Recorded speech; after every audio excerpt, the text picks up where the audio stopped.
चला माझ्यासोबत माझ्या लग्नाच्या शॉपिंगला. हॅलो, मी Surekha and welcome to my 365 vlog challenge. आज ऑफिसला सुट्टी घेऊन मस्त आरामात उठून मॅगी खाल्ली आणि योगाबरोबर निघाले दादरला. आज मी ठरवलंच होतं काही करून सगळ्या ज्वेलरीची शॉपिंग आज करायची, म्हणून एक एक करून ज्वेलरीची शॉपिंग केली. थोड्या वेळाने आशूला आम्ही भेटलो, दादरची लस्सी प्यायलो आणि परत लागलो शॉपिंगसाठी.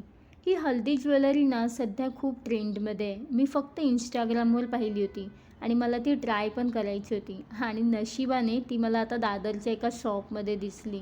मी लगेच वेअर करून पाहिली. काय वाटतं तुम्हाला, मी अशी ज्वेलरी घेऊ की आपले ते रेग्युलर फ्लावर्स असतात ते?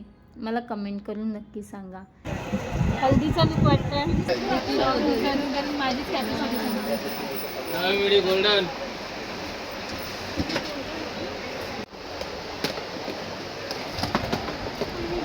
मी आणि योगा आणि काय धरला छान नाहीये. त्याच्यामध्ये गोल्डन नाही काही. त्यानंतर सुद्धा आम्ही नुसते फिरतच होतो. खूप भूक पण लागली होती. थोडा ब्रेक घेतला आणि त्यानंतर आम्ही घरी जायचे ठरवले. घरी जाताना एक छान दृश्य बघायला मिळाले. तुम्ही पण ते शेवटी बघाच. तर असा होता माझा आजचा दिवस. Bye bye.